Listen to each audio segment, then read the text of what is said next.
Buenas tardes, camaradas. Quería compartir con ustedes cómo le fue el grupo en el último mes, este mes de septiembre, que finaliza mañana.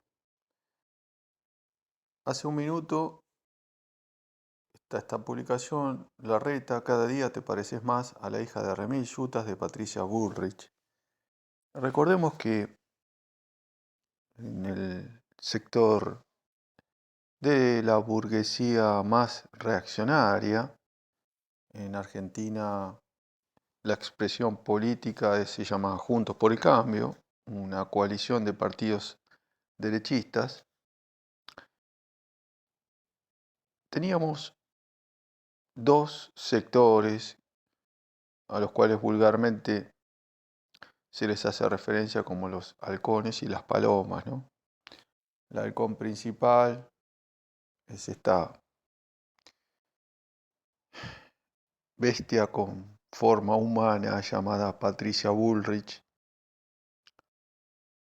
que es vieja conocida en el movimiento revolucionario argentino. De muy pequeña siempre fue coherente, de joven, digamos, integrando montoneros como servicio infiltrada para destruir esa organización que luchaba por el socialismo en Argentina, a su forma, ¿no? Por supuesto, no en forma ideológicamente clara como el PRT, el Partido Revolucionario de los Trabajadores, encabezado por el gran Roberto Santucho. Pero bueno, desde ese momento, allá por la década del 70, durante más de 50 años, este esperpento, esta bestia con forma humana, la borracha, Patricia Bullrich, eh, ocupa ese lugar destacado, ¿no? Como principal, uno de los principales halcones, ¿no? Con los que contaba en su momento la otra basura humana, otra bestia con apariencia humana, de Mauricio Macri, ¿no? Recordemos que la gloriosa las dos manifestaciones que hubo 14 y 18 de diciembre del año 2017, la primera manifestación fue reprimida por esta bestia, Patricia Bullrich, militarizando el Congreso con la Gendarmería Nacional, deteniendo ilegalmente, reprimiendo, eh, no respetando absolutamente ningún derecho, un estado de excepción de facto, ¿no? Eh, a los manifestantes que estaban detenidos en las comisarías, lo cual fue denunciado en su momento por el defensor del pueblo, ¿no? Ante semejante salvajismo, hagamos un poco de historia. Es importantísima la historia, ¿no? Para clarificar las cuestiones políticas y tener memoria, ¿no? Algo que lamentablemente carecemos mucho en nuestro continente. La otra bestia con forma humana llamada Mauricio Macri, que era el presidente en esa época, que quería aprobar a toda costa y como de lugar esa infame ley que le bajaba las jubilaciones a todos los jubilados argentinos, decide apartarla ante la bestialidad, fíjense, lo bestial que fue la represión de la Pato Bullrich, la 14, borracho, borracha, ¿no? Muy conocida su afición a la bebida, bueno, al vino en especial. Y fue tan bestial que hasta a la bestia con forma humana de Mauricio Macri le pareció necesario apartarla y le dejó la represión para la siguiente fecha prevista, el 18 eh,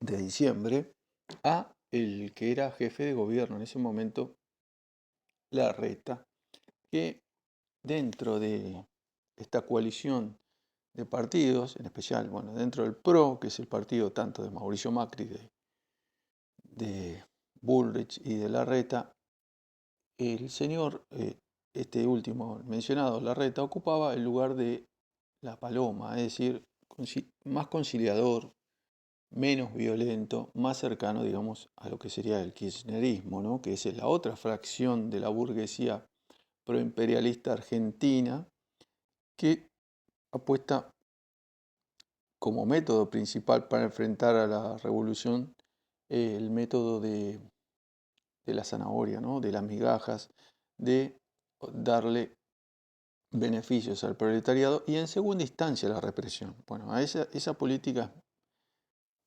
era más cercana a Larreta.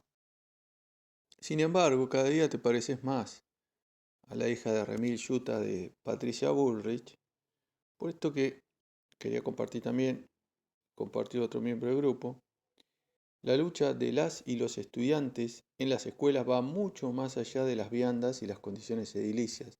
Lo que está en juego es la domesticación para ser funcionales a un sistema que les quiere imponer desde temprano cuál es el lugar que merecen en el mundo. ¿Le parece bien que los estudiantes pongan el cuerpo para hacer pasantías, trabajar gratis, pero no quieren que pongan el cuerpo, su propio cuerpo, para defender sus derechos? Quieren que trabajen gratis para los que están del mismo lado de quienes preparan viandas que los desnutren. No les importa que pierdan días de clase, lo que les preocupa es que aprendan a ser dóciles, ¿no? Excelente la publicación. ¿Y cómo respondió el jefe de gobierno, el señor Larreta, a, a estas medidas que tomaron los alumnos de toma de las escuelas secundarias en la ciudad de Buenos Aires, con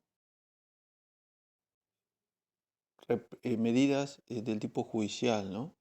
Es decir, tratar de que los padres tengan que afrontar con sus ingresos, sus salarios, supuestamente los destrozos que han hecho sus hijos y todo cómo han afectado y perjudicado a la ciudad de Buenos Aires, ¿no? Con estas tomas.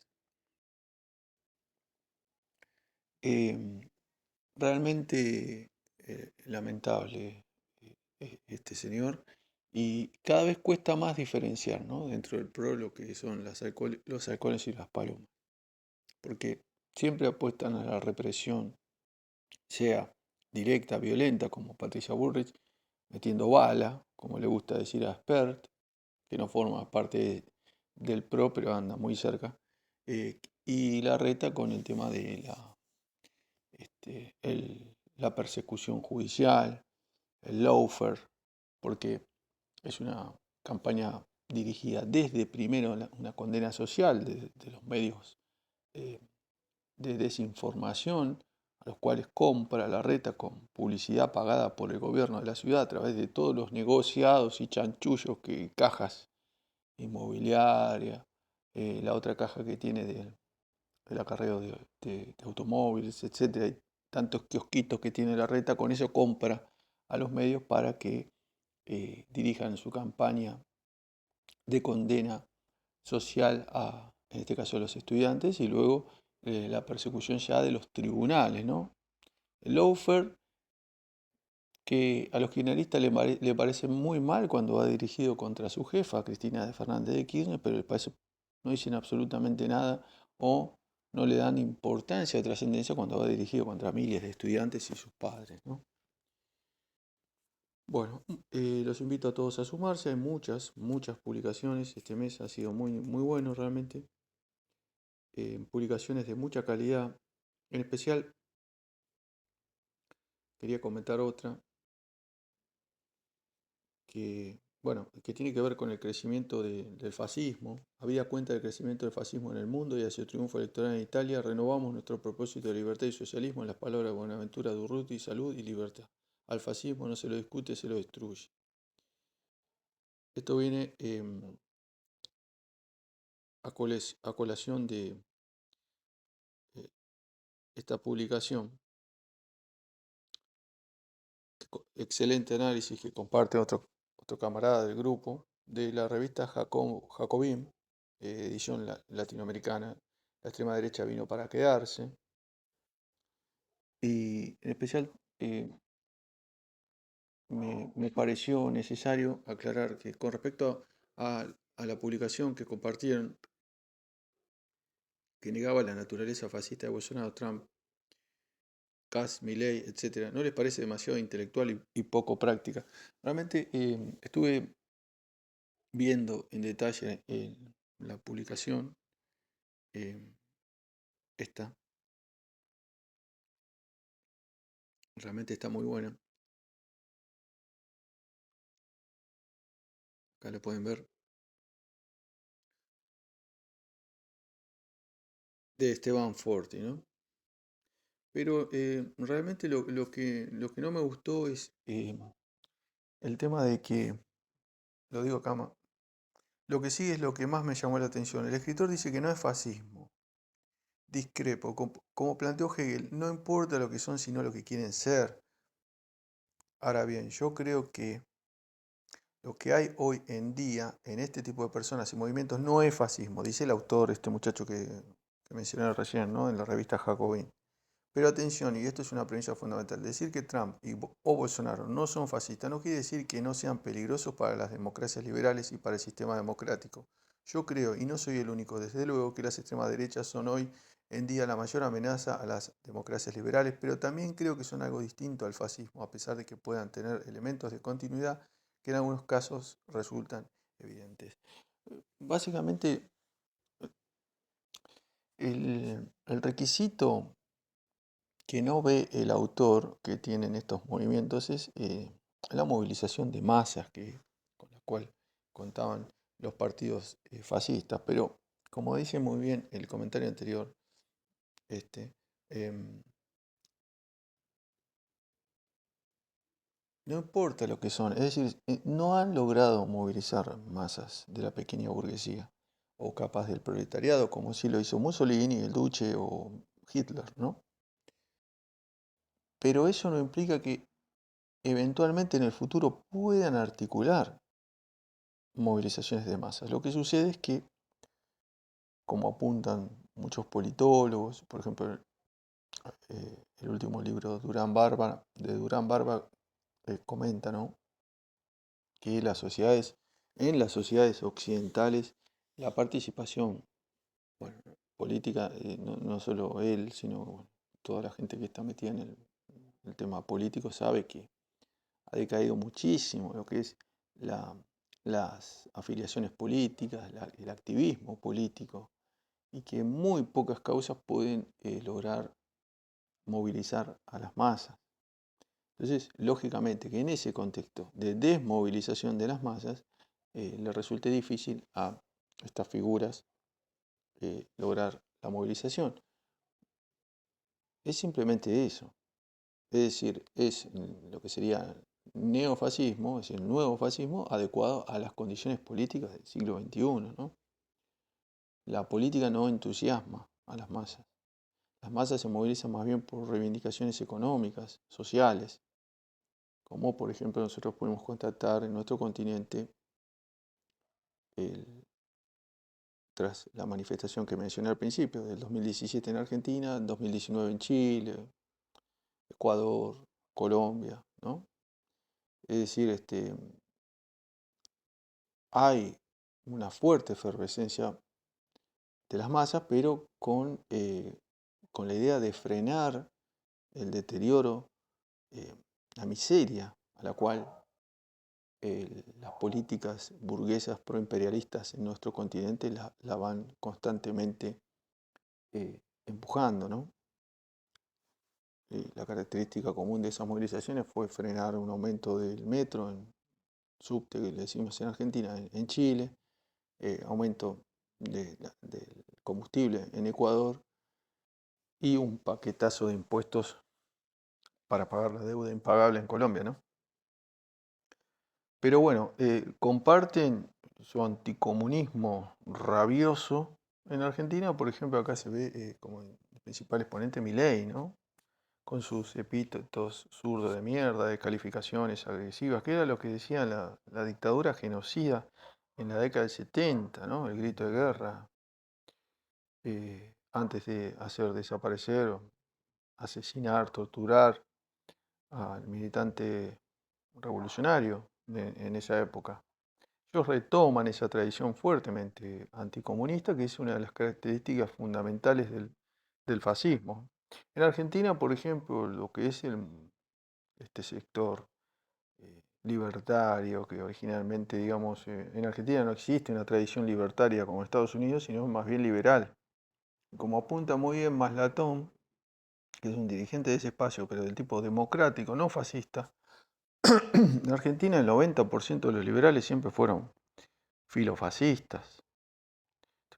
¿Por qué? Porque tienen un componente de rabia anticomunista que muchas veces los llevó a apoyar la violencia directa contra los comunistas. Y ese es uno de los componentes principales del fascismo. No nos olvidemos que la burguesía apela al fascismo como última instancia, porque a la burguesía le resulta muchísimo más negocio, muchísimo más estable la república democrática, ¿no? Porque con esa ficción, ilusión que tienen las masas de que eligen su propio gobierno cada 4 años, cada 5 años, y no como dice Marx, que eligen a quien los representa y los reprime, ¿no? Que esa es la verdadera sustancia de la dictadura de la burguesía disfrazada de democracia, ¿no? Eso es en la República Democrática. Es mucho más estable, ¿no?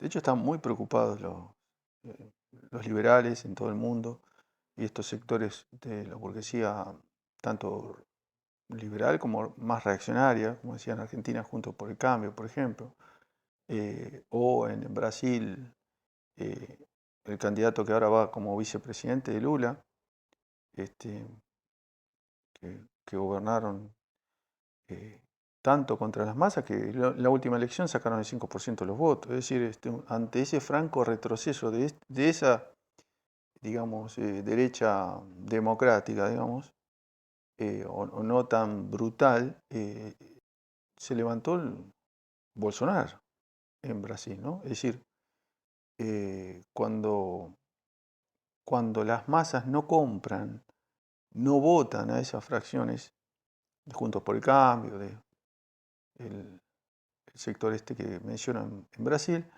a la burguesía le queda la opción más directa, más desenmascarada, más sin tanto velo, sin tanto, sin tanta máscara, ¿no?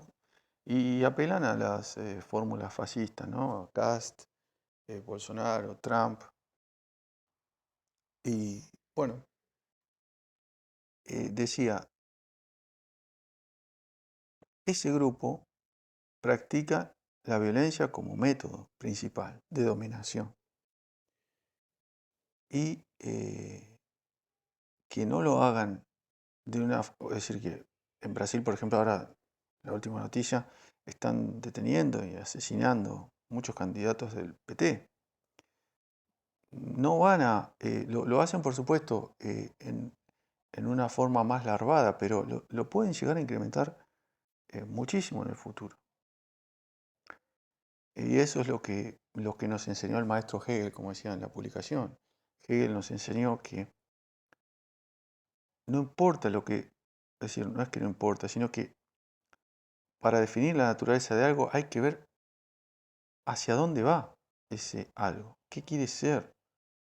Digamos, si se dan ciertas condiciones de desarrollo, ¿a dónde va a llegar? Y pone el ejemplo de la semilla, ¿no?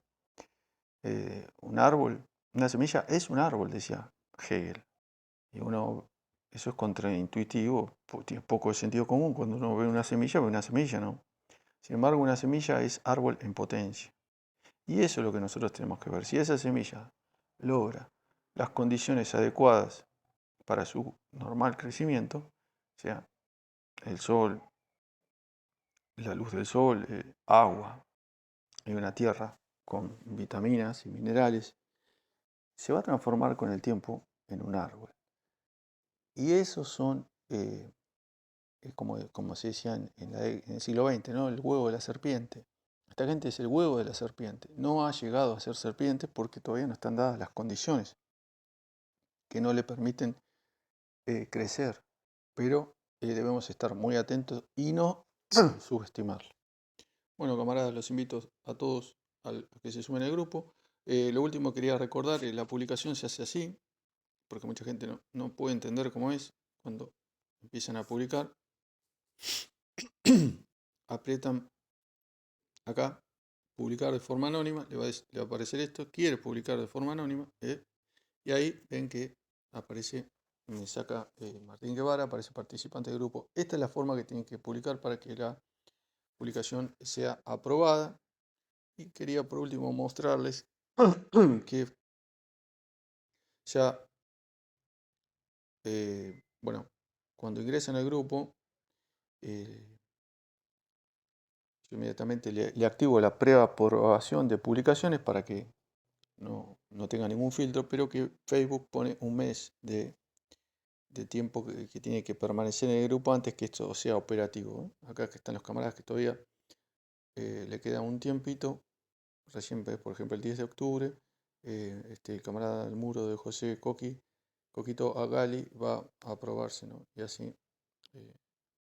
otros camaradas que todavía no están, otros miembros del grupo ya, acá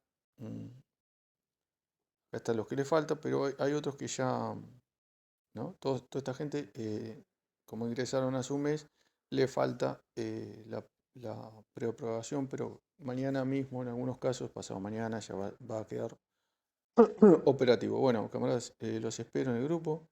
Venceremos.